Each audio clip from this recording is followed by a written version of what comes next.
joke. Click. And we're live. It is Monday, March 14th, 2022, 5:01 p.m. We're a minute late because Scott was on a roll, and I was cutting him off on a roll. It was hard to get him to shut up. Look, it was like, all right, here's what happened this morning. We asked Alex Finley to come on and talk about Yacht Watch. And Elon Musk woke up this morning and thought, I have an idea.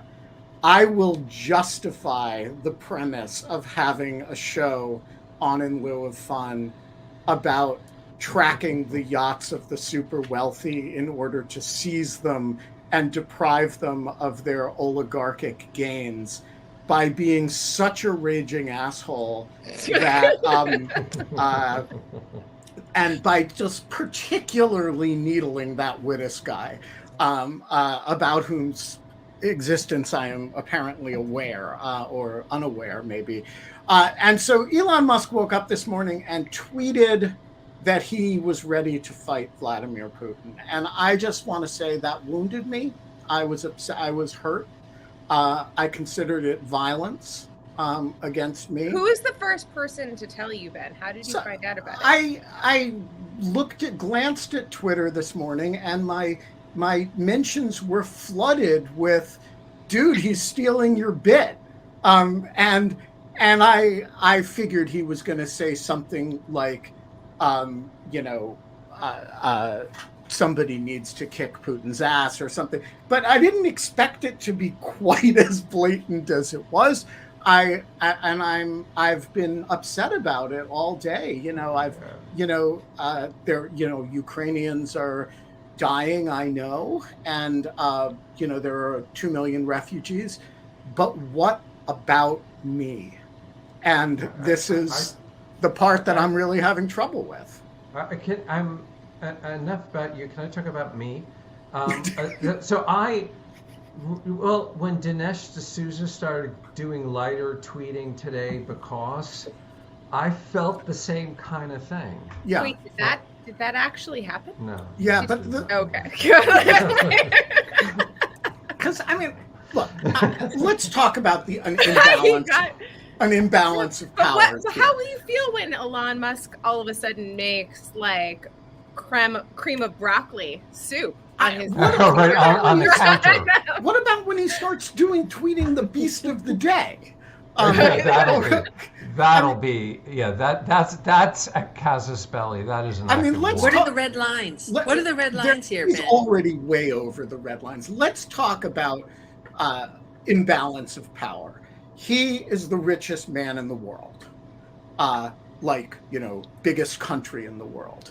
I am, a moderately comfortable middle-aged desk worker. He has 78 million Twitter followers. So when he says he's going to fight Vladimir Putin, the whole world knows it. I've been saying that I want to fight Vladimir Putin for 5 years, 6 years. Nobody gives a shit. He says with 400,000 followers plus. But not only that, but I'm sorry, weren't you in the congressional record or something? I mean, the Kremlin did respond to my request. And actually in the person of Dmitry Peskov, who announced publicly that he'd never heard of me, and that Putin's judo skills were legendary. And so, look, I just want to say, Elon, you should have checked with me first. You should have cited my work. It's just not cool to rip off the weak like this. And by the way, you've never given a dime to lawfare, and I'm just hurt. So I've never been 78 million followers because every single one of those people is looking for an opportunity to ask him for money, you're doing right now. But I tease Scott because Rick Grinnell, the ratio of Rick Grinnell's Twitter followers to Scott's Twitter followers is, what is it, about 11-1 or something? No. Actually, I recalculated it 2 days ago. I'm incredibly embarrassed to say, but it's Don't like worry. it's roughly 9.9 to 1. Okay, so you're down below 10. That's good. Yeah. I mean, I'm what is it? 78 million. So I'm at less than 500,000. So it's like 150. It's more than 150 to 1. So Elon Musk is kicking my ass in the Twitter followers department. I know exactly how I want to respond to this. I want to fucking take his yacht away, because we are not allowed to have fun anymore, but we are allowed to go after the yachts of the super wealthy. And I know I have the perfect person here to do it. Alex Finley, the last time you joined us, you were in an undisclosed location somewhere in Southern Europe. You have now disclosed that location in connection with your current project. Joining us from Barcelona, Alex, it's not appropriate to have a favorite part of the Ukraine conflict because it's so horrible. But my favorite part of the Ukraine conflict is #YachtWatch. I just want you to tell us the story of how you started tracking yachts in Barcelona. Is she frozen for anyone else? No, just me. No. I think I froze. Do you hear me? Yeah, she's frozen for me. I think I can do hear you you. hear me? Yeah, We hear you're you frozen just for fine. me. So go ahead. But my camera froze. We can try to fix it. Okay. Well, I look okay. At least I'm But smiling. you do. You look lovely. You've Okay. like you. Some people go like this when they freeze, or like.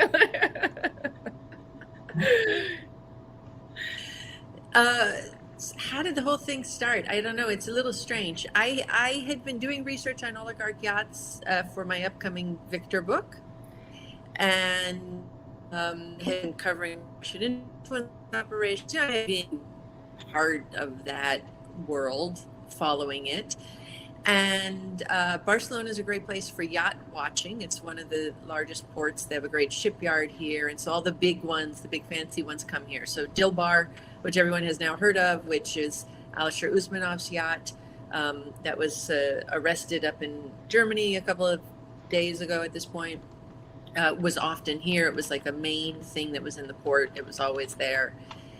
And so, I've been sort of already tuned with these yachts.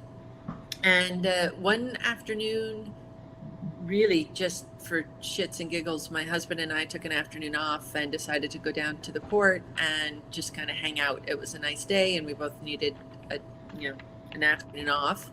And by total chance, Roman Abramovich's Solaris was out running sea trials, and she had been in the marina for weeks at that point.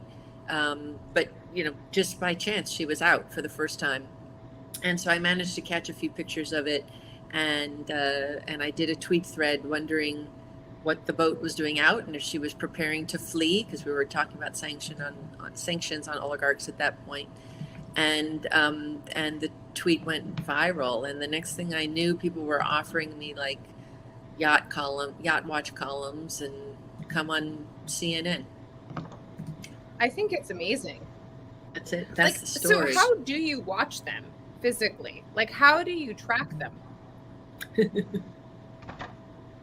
So I do use, like everybody else, anybody can do it. There's these apps, there's Marine Traffic and Vessel Finder that you can, and you can see them in, you can just go online and sort of check them and see where they all are. So it's actually very easy. Once we had a working list, that was sort of the hard part. But I had already, like I said, I had already done some research, so I had a list to start from. And very quickly, we put together a list of, who are the big oligarchs and what yachts do they have. And from there, you can just sort of plug it into these apps and track where they all are. The hard part is proving ownership. Can I ask what, just super basic question, which is that what is happening with the yachts when they are seized? Are they seized because they're owned by sanctioned entities and so therefore anything that's owned by sanctioned entities has to be frozen by whatever the authorities? Or is it more that the fact that the yacht is owned by the oligarch means that it's criminally tainted, and so therefore it's seized? I mean, which is it? Is one sanctions or is it criminal law? Okay, so my understanding is that it's sanctions. So the 5 yachts that have been arrested, as we say, because they're not seized. Oh. The 5 yachts that What's have been arrested are because the owners. So, for example, if you freeze a bank account, right? Like Iran had billions of dollars frozen at one point, right? And it wasn't that the U.S. government could go and spend that money. It's just that that's it. It sat there. It sat there in a bank account and nobody could touch it. But nobody was doing anything else with it. Iran couldn't access it, but also the U.S. government couldn't do anything with it. And so this is the same. These aren't, it's not like a forfeiture or there's been a criminal proceeding. Like if you look at Bernie Madoff, they were able to actually chain the yachts and then auction them off. I see. So and that's not the case here. So there's these no are transfer of property rights, right? Yeah. So I was just going to correct. say, And I got you. So what would have to happen this is one of the for us to problems that they're running seize into right Elon now. Musk's yachts? That was a Does he joke. I don't even know if he has a yacht. I haven't followed. Can I don't haven't know followed if either, he but has I, one. he's got to have a yacht. maybe He's it's a the conspicuous maybe consumption it's kind of the guy. Scheherazade. No. The genius is you can't seize tunnels, really. Like, what are you going to do with them? You know? All right, so how many big yachts are oligarch yachts are there in Barcelona, and what do and how many of them have you been able to attribute ownership to? So at the moment, there are 3 that are still here that we believe we know the owners of, one of whom is under U.S. sanctions. Of those 3 that are still here, 2 are in the water, and look, they're still in the shipyard, right? They're not in the port. They're in the shipyard, which means they're undergoing maintenance. They're paying somebody to have maintenance or refurbishment or whatever done on them. Of the 3 that are here, 2 are in the water, and they look as though they're ready to go. The 3rd one is under scaffolding, so completely nowhere near being seaworthy at this point. But like I said, of the 3 that are still here, only one owner is currently under U.S. sanctions, not under EU sanctions. But we did have here, we had Solaris, which was one of Abramovich's boats. Sea Rhapsody, which is often here, left a number of weeks ago, and Galactica Supernova, which the Daily Beast wrote the other day is like a disappeared yacht. It stopped pinging completely. I actually saw her. I saw her one day. She was in the slip, and the next day she was gone. One ping she only. left like a How do you like a ping week. only secure a legally? yacht? Sorry. Like that's like What? Dr. No shit, disappearing a yacht. These are big things. They're ships. What does it mean to disappear? Does it mean it's somewhere out in the international waters with its transponder off? Well, so that part's not clear. So some of these, they haven't pinged, meaning their tracking system called AIS is not pinging for some reason. But there are legitimate reasons why it might not be pinging. Some because marine traffic in some cases can only get terrestrial pings, so the yacht has to be close enough to land that it's pinging somebody on land. It may be that there's dense traffic, so the pings aren't getting read. Or it could be that the yacht actually turns off its tracking signal. And again, there are some legitimate reasons to turn off a tracking signal. So if you're going through pirate waters, for example, if you're off the coast of Somalia, or if you're in the Gulf of Guinea, it is in cases the captains do turn the AIS off. But if I understand correctly, once you turn your AIS off, there are other steps that you have to take to inform authorities sort of where you are, and you have to mark it down in the logbook, et cetera, because this AIS is to make sure that crashes don't happen. So we don't know why these boats aren't pinging, and it could be nefarious. I mean, certainly given the circumstances, we would all think that it's nefarious, but maybe there's a legitimate reason. We haven't figured that out yet. But yeah, I mean, a lot of these yachts are sort of disappearing into the Indian Ocean, and we're not sure where they're all going to go. So, not to make this all about Elon Musk, and I know he wants to make it all about Elon Musk, but isn't this why we're going to Mars, in your professional opinion, Alex? Because just these oceans are not vast enough, and it's just not clear that we can sufficiently lose a yacht in them. I mean, or maybe alternatively, like maybe they are vast enough. Like it just turns out all you have to do is like power off a GPS device on your yacht, and suddenly you're as anonymous as being on the surface of Mars, lost in a vast Well, I guess ocean. we can look forward to the next war, when the sanctions will be on Teslas that are flying through space and other outer space vehicles, and then we'll have to be sanctioning those. They will have turned off their tracking signals, and how will we find them as they float through the universe? Right. Yeah. So, and let me ask you the obvious second question, which is, what you're doing sounds to me like irritating to the oligarchs. Are you not worried? I assume you are. Like, can you talk about, like your personal experience and how you're processing and dealing with it? I don't think the oligarchs actually care about me one way or the other. No. I mean, like I said, the information is out there and it's open. So, and there are plenty of bigger people, I think, that are paying attention to this kind of thing. So no, I'm not super worried about that. Should I be? No, but it just I just would say that were I an oligarch, I think this show would be much more it would be colder. I would like to know, I'm not like worried about Alex, but like, I guess I'm kind of like, Alex, I'm just like really confused. Why do any of these yachts have any type of transponder devices or any type of tracking devices still attached to them? Why do they not like detach them / turn them off / throw them into the oceans? Like, I understand that like they might, but like, I don't know. There seems to be a moment of lawlessness here to seize, and like it just I'm kind of like, I don't know, like couldn't you say anything at this point? Like couldn't you say like my transponder stopped working? Like what? Like I was being tracked on the internet by like ex-CIA like people, like so I had to get rid of this or something like that. Like I had no individual privacy. Like I would imagine that there's some amount of excuse that you could make. I'm like actually more amazed that this is still possible to do.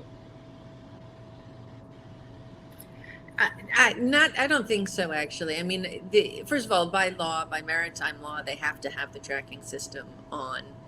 And, remember these crew members, they're certified crew. I mean, you have to go learn to be a captain. You have to get a permit to be a captain, to be on the crew. If these guys ever want to work anywhere ever again, they don't want to break the law. But that doesn't make sense, because they're getting paid by people who own $40 billion yachts. So like, of course they're going to get a really generous severance package to like break the law. Like, I don't know. Well, maybe they may not get paid, because by the time these yachts get to Vladivostok, the oligarch may have no money to pay them, but these guys are still going to need jobs. But these are international crew. They're not interested in breaking the law. And on top of it, for the moment, most of these yachts are not sanctioned, and the few that are not near. The ones that are, Abramovich is only sanctioned in the UK, and his boats are nowhere near the UK. And the boats that are sanctioned here in Europe, they're not here. So all these yachts that have fled, they're not they're not really at risk of sanction. Yeah, so because they're not anywhere where they could be sanctioned. So let's talk about that. What determines when a yacht gets sanctioned, or when, from our perspective, these are all yachts of people whose names we know, because they're, Deripaskas or Abramoviches, or, people who, have shown up as Putin-adjacent oligarchs in the American press over time. And these boats are immense, and they're lavish. And so we look at it and say, okay, if you're sanctioning oligarchs, this is the low-hanging yacht fruit. But clearly authorities are making pretty fine distinctions between yachts that are arrestable and yachts that are not. So what are the factors that are being considered when harbor masters in Barcelona look at yachts A, B, and C and think about what they can do with them? Look, so far, like I said, the yachts that are here in Barcelona, for example, none of them are under EU sanction. So, I don't know that there is anticipation that the Spanish authorities will do anything. But I guess the question is, why aren't they under EU sanction? Oh, that, I don't know. I don't know why. Look, the UK took forever to act on Abramovich, which was the obvious one. And his yacht left on a Tuesday afternoon, and then he was sanctioned on Thursday morning. And in the meantime, he was able to, make all the arrangements for Chelsea and probably move all his other assets around. Part of the problem in all of this is, remember, these guys played a big role in Putin's destabilization efforts, right? So, a lot of what they were doing was buying influence here in Europe and buying politicians and, making sure that they were well integrated in European society and British society. So when it was time to sanction them, maybe they were able to buy a little bit of goodwill and a little bit of time to give them time to rearrange things a little bit and then get out. And then some of these officials here in Europe and in Britain just don't want to deal with it. It's almost easier, right? A villa you can't move, but at least if the yachts are gone, well, at least they're gone and we don't have to deal with it anymore. The first statements that were coming out, for example, out of the UK, was we will no longer accept Russian boats here in UK waters. Okay, well, you won't accept any new ones, but what about the ones that are already there?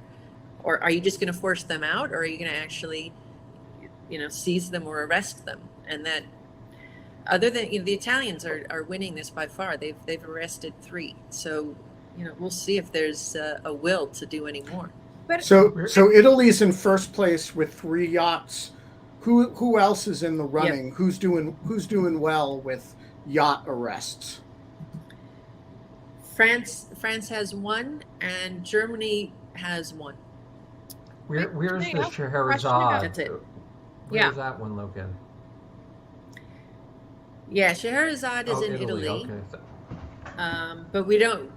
Yeah, we don't know this. As the last New York Times article, right, was that they were looking into it, but I don't know what's going to come from that. And then, they mentioned in the last New York Times article that Scheherazade had a companion yacht named Crescent, and that one, in fact, is here, just an hour south of Barcelona. I went yesterday to check it out.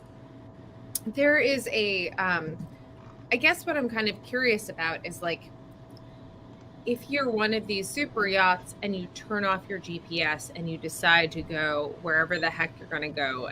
Kate's obsessed. I know. She's very focused on this. But wait, I know I'm a little obsessed, but, like, I actually kind of just don't understand. Like, who is going to like, there will be somebody who will eventually like let you dock, right? Like, or are there only like a few places enough in the world to let you dock? Like, I'm kind of, this is the part that, like, it seems to me like a self-sustaining universe that you can be out there and float in this way for forever. And so I guess, like, No, it's not like, so okay, so how long is No. it? How long can you no. make? This is one of the so, well, first of all, like these are crews, right? They're crews on these. It's not that the oligarchs themselves are on these yachts at the moment, right? So there are crews, and they expect at one point to be paid, and they're not looking to break any laws, unless you get Russian. You know, you can totally switch out and get the Russian crew on board, and then maybe that changes the game a little bit. But on top of it, these are massive machines. They're highly technological. They're sitting in a corrosive seawater environment, and they require an enormous amount of upkeep. I mean, these are, $600 million yachts. So even if you can go into the Maldives or the Seychelles for a little bit, there are not the facilities to maintain them. There's not the knowledge to service them. Even those kind of services don't exist. All of those shipyards are here in Europe. That's. I've been looking around a little bit. I think Dubai has some services that they could probably manage some of this, and the UAE, right, is kind of playing the odds at this point. Not sure which way it's going to go. But I don't think even Dubai couldn't take all of these yachts all at once. So, I just don't understand at this point where they all go and how they keep up the maintenance on them. So I have a question, which is how much of your interest in this subject is driven by yacht envy, that you basically want one of these yachts and you're gonna hound these people to the ends of the earth because they have a super yacht and you don't. I do not want a mega yacht. I would love a picture of me holding a Ukrainian flag on a Russian mega yacht, but I do not want one of these yachts for myself. First of all, I think they're ostentatious and ugly. They really are. They're horrible. Yeah, I would much prefer a small sailboat kind of a thing. That it's not at all my thing, and I don't need the disco floor that opens up into a swimming pool and the fish disco. But wait a minute. What about the second helicopter? That's why. What about the second helicopter pad, though? Because if you have that little sailboat and it only has one helicopter pad, you and your husband might not be able to arrive at the same time. It's a real problem. This is it. If you have guests coming from two locations at the same time, or a guest arriving when you're coming from another location, absolutely, you need the two. I get it. I would just say that I'm like you, Alex, that I don't want one of these mega yachts because the upkeep. Oh my God. Like when you were. Yeah, that's it. Yeah. I mean, the gutters alone. The general rule. It's a headache. The general rule is 10% of the price of the yacht. Right. So if your yacht is 600 million, so Solaris, for example, they say is around 600 million, you're talking $60 million a year just to keep it afloat. That's not even, can you imagine filling the tank of gas like that alone? How much does that cost? They're not fuel efficient. That's,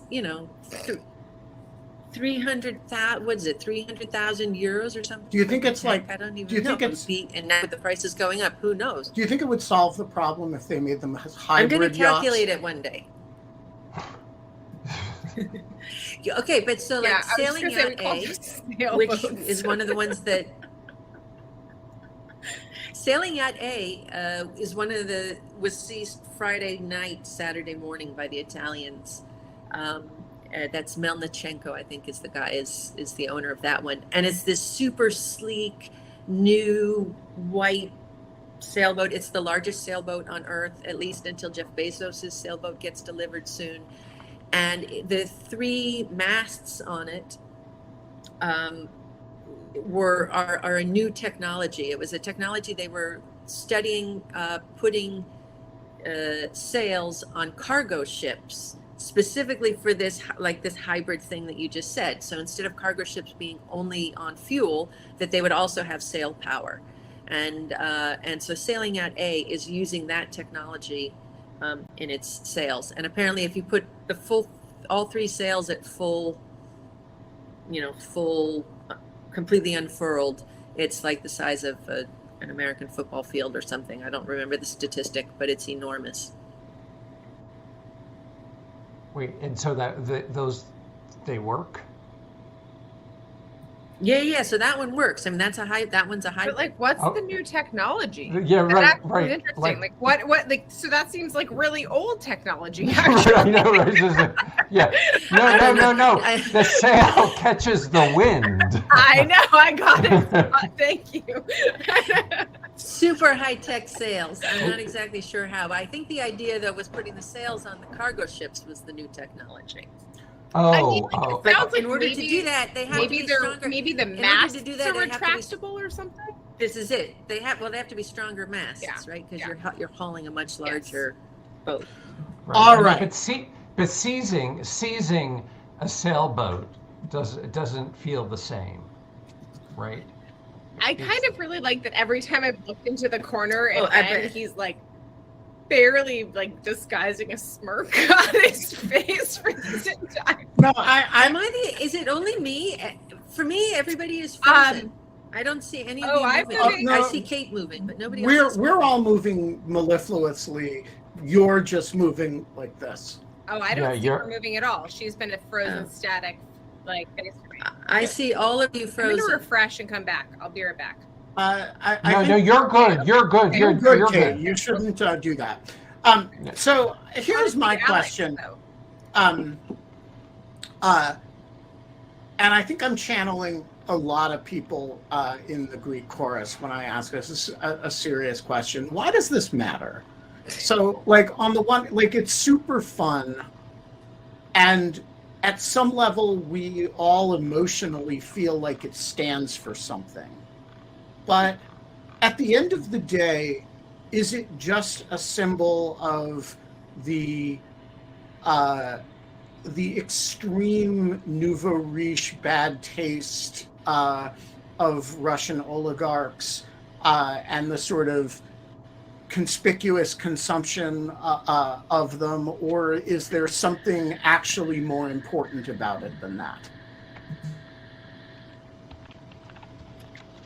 I think there's something more important. I understand that it has become a little bit of a game on Twitter.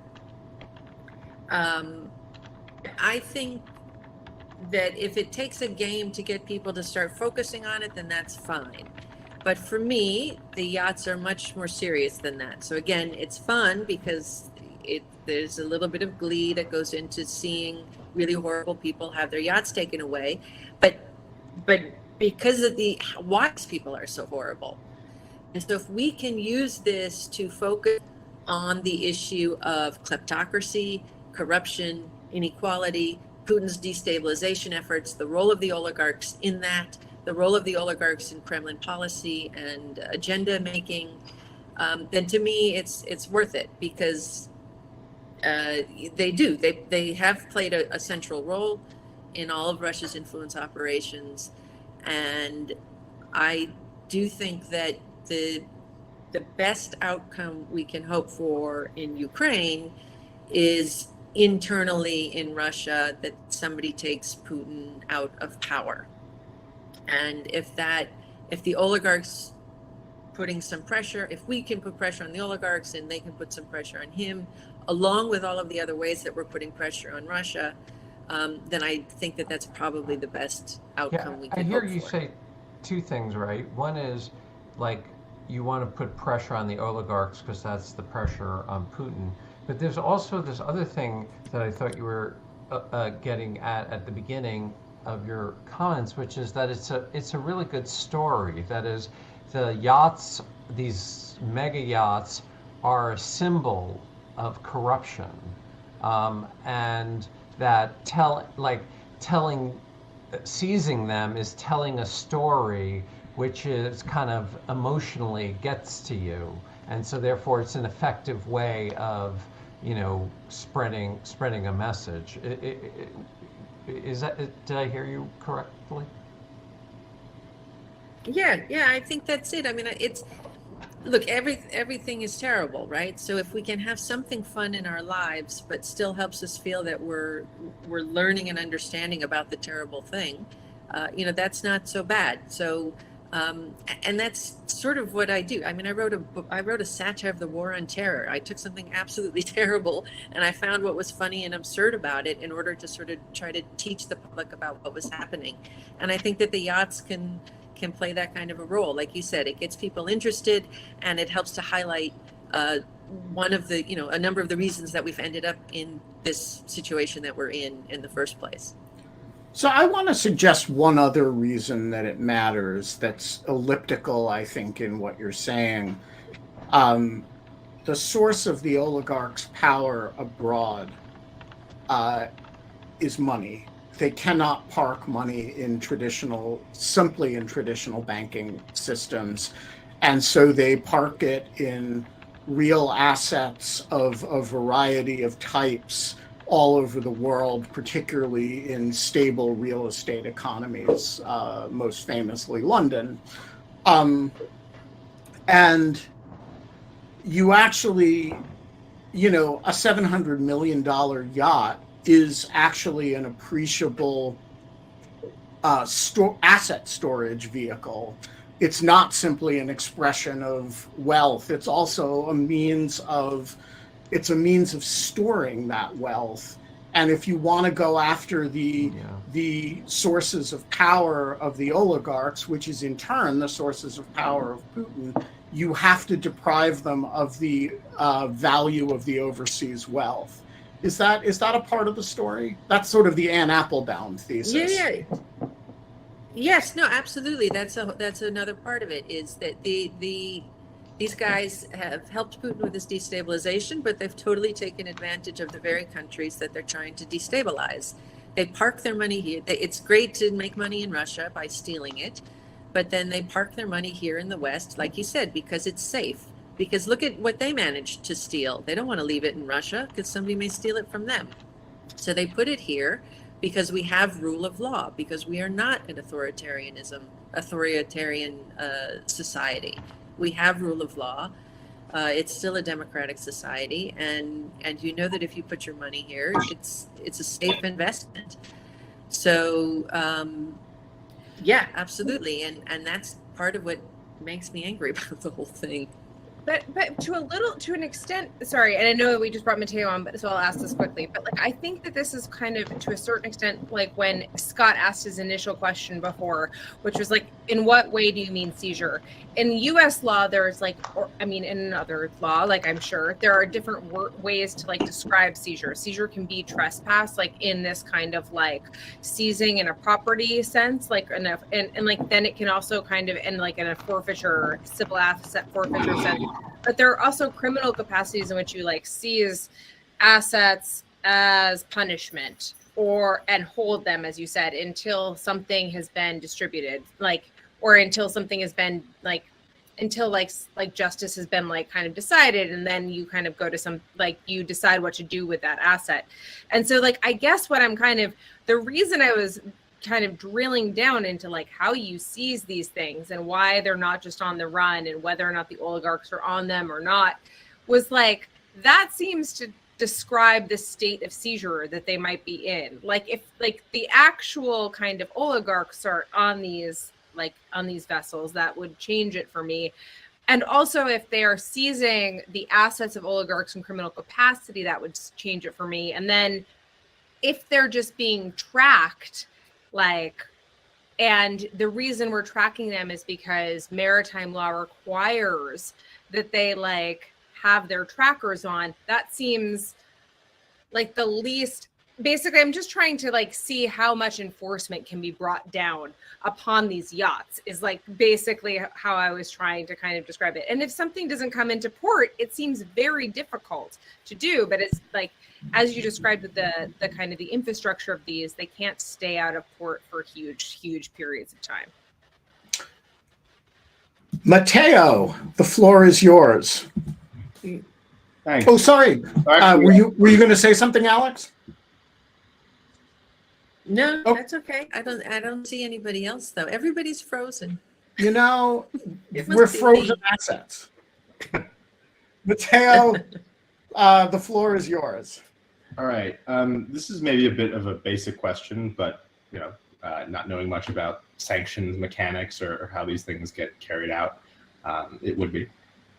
So I'm wondering the basis on I don't hear these anything. yachts are able to be arrested if the owners aren't Russian government figures. Is it really as simple as the UK or Spanish government looking at a list of who's rich and close to Putin and putting those things on a list and saying we're going to punish them this way? Or is there some more official seeming mechanism that they're using here? I'm not opposed to it by any stretch of the imagination, but it just strikes me as a little weird. Alex, could you not hear Matteo just then? I couldn't hear anything. Okay, No. then I will repeat the question. I don't know why you couldn't hear that, but Matteo asks what the mechanism is under which these sanctions take place. I can answer that under US law. I cannot answer it under EU or UK law. Alex, I don't know if you can. No, I'll let you go ahead. All right. So under U.S. law, these are done under the Emergency Powers Act, the International Emergency Powers Act, which is a broadly worded statute that basically allows the president under emergency situations to designate entities and restrict or regulate transactions with those entities. This is the law that has been the basis for a lot of the Cuba embargo, for example, a lot of the Al-Qaeda sanctions over the years. It's an extremely powerful law.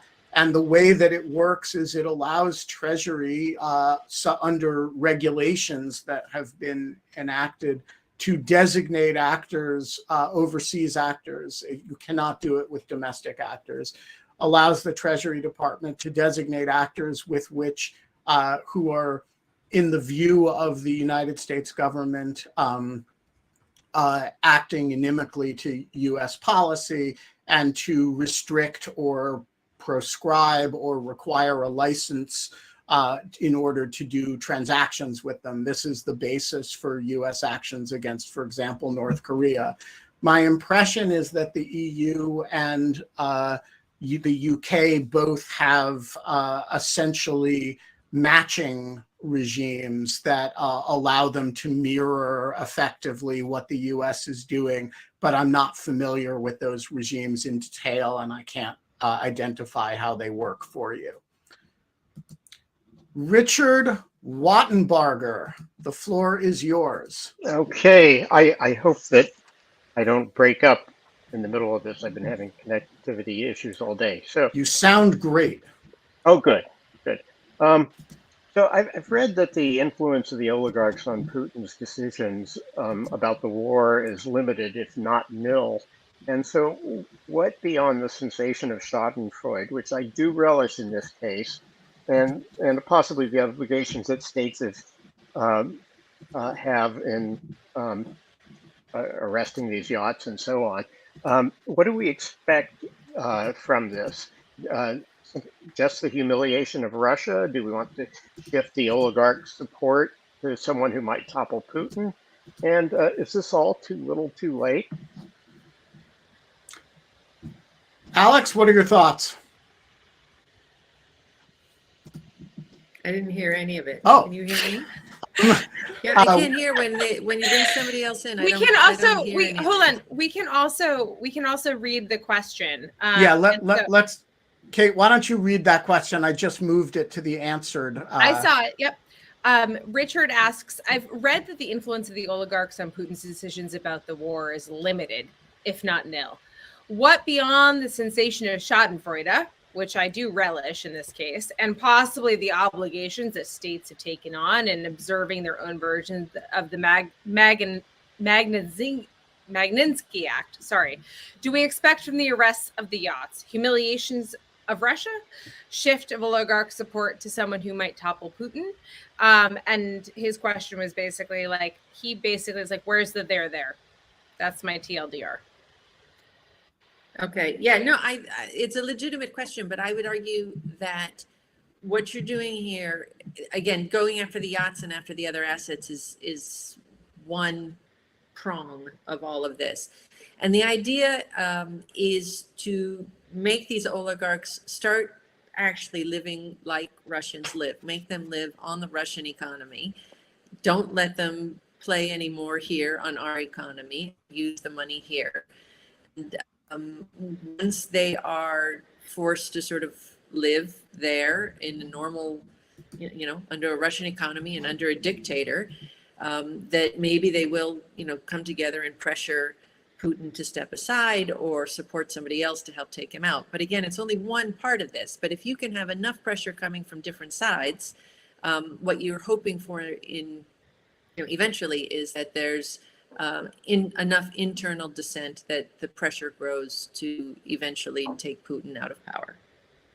But I actually don't like, I know, like the Washington Post picked up on this, the Schadenfreude thing. For me, the rest of the quote was that this is actually, that sense is heightened because of who these people are. It isn't just watching rich people lose their boats. It's not really about that. It's watching oligarchs who are two-faced and have been using this system to their advantage and supporting a dictator. It's watching them lose their yachts and lose their privileges here in the West.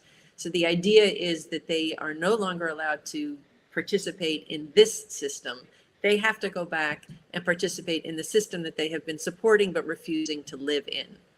And we hope that by doing that, they will then put pressure internally to make some changes. All right. First of all, Alex, can you hear Ev when she speaks? Do you hear me? No. No react? No. Yes. Oh, yes. She can hear you. Now I hear you. Yes. Great. Ev, you look very cold. The Are you Canada okay? Bay pipeline. It's still intact. The floor is yours, Ev Goumand. Yeah, my question is a little less serious, but if you add a yacht, how would you call it? Yeah, what would you all name your yachts? I have, but it's in my next book, so you're gonna have to wait. Sorry. Whoa. We used to have a 14-foot Capri sailboat that I grew up learning to sail on. And it was called the Squee-Bud. That's a good name. Which was, Squee-Bud sounds like a weird name. It was named after my nickname, and my family nickname is Squee. And my little brother's nickname is Buddy, or Budman. And so we called my parents named the sailboat the Squee-Bud. The Greek chorus, Kate, thinks your yacht should be named Norms. I mean, too Scott, easy. what would your yacht be named?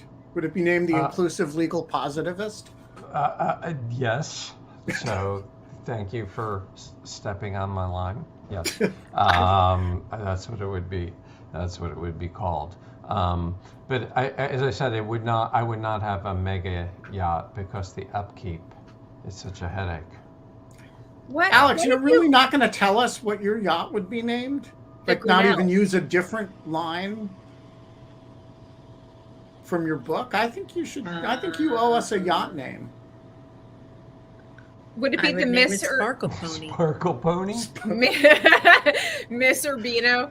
That was the name of my first horse. What a coincidence, Alex.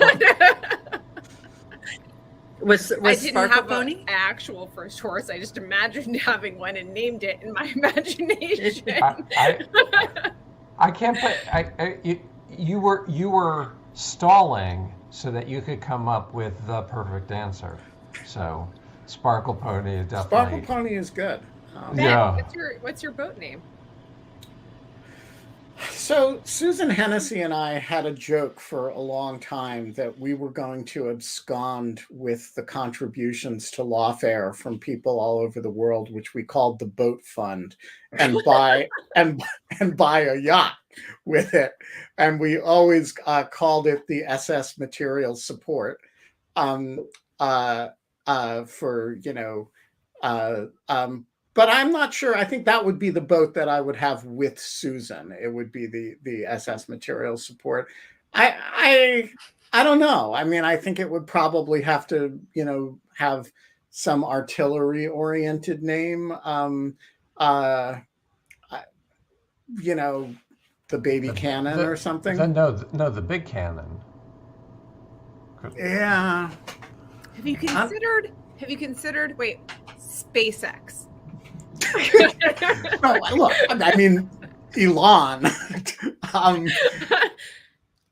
All right. Who is next on the? Chris Holst, and Itamar. I want to say that we have a canoe, which we have gotten stuck in the mud in the bay around in Cape Cod, and we have never named. Do you have to name a canoe? I think a canoe needs a name. Oh, really? Chris Holst, let's first of all figure out if Alex can hear you. Can you see me? Can you hear me? Can. Okay, yeah, good. I can hear you. The question and was, see you. Back, I guess, a couple of weeks ago, toward the beginning of the war, there was a news piece about the crew of some yacht in Spain sabotaging or sinking it, and they've been arrested. I want to know what the story is on these people the Spanish have arrested for messing with somebody's yacht. What do we know? So the story there is that a Ukrainian shipyard worker in Mallorca was working on a Russian yacht, and when the invasion started, he decided to sink the yacht. And he partially succeeded. He did not totally sink the yacht, but he partially succeeded. He wasn't crew. He was a shipyard worker, and he was arrested and hauled in front of a judge. And he told the judge he would do it again, and he was not sorry at all for what he had done. And the judge let him out, I think, with the idea that he would have to come back when the court process began, but instead he got on an airplane and he went to Ukraine to fight. Well, that's putting your money where your mouth is as a Ukrainian shipyard worker. Itamar, what would you name your yacht? What would I name my yacht? I don't know. I haven't got that close to getting a yacht, so I haven't given it much thought. Well, we expect the next time you come on, you will have a name for your yacht. You are. I guess it would be the Marshmallow is what it would be. The Marshmallow. So that's how I tell people to pronounce my name. Eat a marshmallow. Excellent. Alex, can you hear Itamar? No. So you are inaudible. Nice cover, Scott. to Alex, but so keep your question brief, and I will translate it. How much of the yacht building and maintenance industry is supported by Russian oligarchs? So Itamar wants to know how much of the yacht building and maintenance industry is a function of Russian oligarchs. In other words, if we sanction all the Russian oligarchs, are we going to put the poor European shipyards yacht yards out of business? This is a really good question, and it's one that I'm trying to track down, but I haven't gotten any information yet. Look, there are still a lot of Arabs out there with very big yachts. A lot of them, for example, are here in the marina.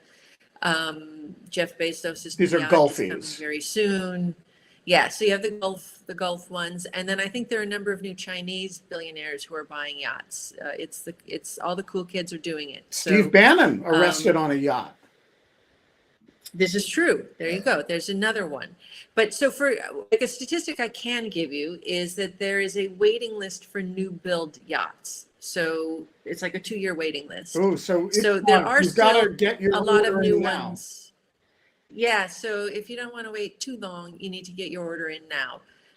So a lot of, there's still plenty there, but it's a huge hit. A lot of these a lot of these shipyards do make a lot of their money off of the Russian yachts, and the builders in Germany and the Netherlands are all probably going to take a hit. Yeah, so that's one of the things we talk about when we say that sanctions are also going to hit us here at home. That those are some companies that will definitely feel a hit. But like, go ahead. That makes Scott. me feel terrible.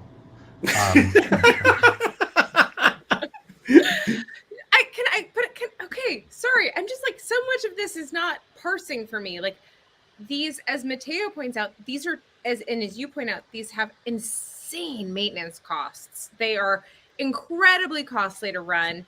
They're not nimble. They can't hide well. So like they're ostentatious as hell. They require these huge crews. Like you need all this fuel. They're not. KK, you're thinking about this all wrong. You're thinking like a middle class person, not like an oligarch. You don't. No, I'm thinking about buying an island. No, you're wrong. I'm thinking about buying an island. I'm imagining these as movable can islands. You sail an island to Barcelona to show off your wealth? Alan Rosenstein was on this show and told us he thought until the age of like 25 that all islands float, and so this is like by far the least stupid thing. No, I'm just saying you're a big part of the point here is to show stuff off, and an island is relatively stationary. Oh, okay, all right. I didn't know that this was all like this. So it's just performance for other rich people. Among other things, part of it. I would argue there's more. It's one. This between is why it's the not oligarchs, making sense to me. So among the oligarchs, there is a measuring contest. I do think, yes. So part of it is showing off the wealth one to the other, but part of it also is buying influence within elite society. So. For example, Abramovich allowed some of his players from Chelsea to go on their honeymoon on one of his yachts. The politicians can go and spend a weekend on the yacht. Actors and actresses, people, so they can use these yachts also to buy influence with influential people. But it's floating also property. On top of That's it, my then you idea. have a. Yeah. Okay. I mean, yeah, that could do the same, but this you can move it. The other thing is that you can have a meeting on a yacht, right? You can have a very discreet meeting on a yacht. People don't necessarily see who goes on and who goes off unless you're watching the shipyard or the port all of the time. So you can move it around and have meetings as you need. You can't do that with an island. Well, they don't seem super discreet right now. Just like that's like kind of my also. No, the yachts themselves are not. But even I went and I have been watching these yachts. I couldn't tell you who went on board or who didn't go on board, right? So if you want to hold a discrete meeting, I cannot hear. It's nearly impossible to figure out who's going on and off unless you happen to catch them doing that. Dr. Doom, you get the last question today. I think Dr. Doom can't hear us. Hi. Okay, I can't hear anything, but my question is, as a store of value, an asset has to be valued, and kind of like the art market, a lot of it is because other very rich people kind of value it. Once you've had an event like this, doesn't it turn these yachts into sort of embarrassments? And to that event, doesn't it devalue that? That would happen in the art market. Did you hear that, Alex? No, I did not. All right, I will repeat it. So he asks, to be a store of value, an item has to have prestige as well as be expensive to produce. Once you have an embarrassing incident like this, as would happen in the art market, doesn't it taint the yacht and make yachts less valuable on the secondary market? Do we know anything about the secondary market for these yachts and how they're holding up under the? I mean, I am concerned about the people on the secondary yacht market here. That my heart goes out to them. Do we know anything about my how heart they're goes faring? out? That's it. My heart goes out to all of them because, if the oligarchs also decide to sell, it may be done quickly, so the price is going to come down. Yeah, it's going Plus, to be a if we're serious paying in discount dollars or yacht euros, situation. exactly. If you're paying in dollars or euros, you can probably get a pretty decent deal. But we don't know. So that, the question is there a higher demand for new builds, or would people, rich people be willing to have sort of a secondhand yacht? And there are cases of that. The original Dilbar was a holding ship. It was a small yacht for Usmanov to hold to until his Dilbar that we know today, which is the largest yacht, was ready. And that Dilbar is now owned, so reportedly, by the royal family of Bahrain, and it's called Al Raya. So there is a market for used super yachts, used mega yachts to get bought up by other billionaires. And I don't know that these would necessarily be tainted because, again, these are super high tech, fancy yachts. Solaris is brand new.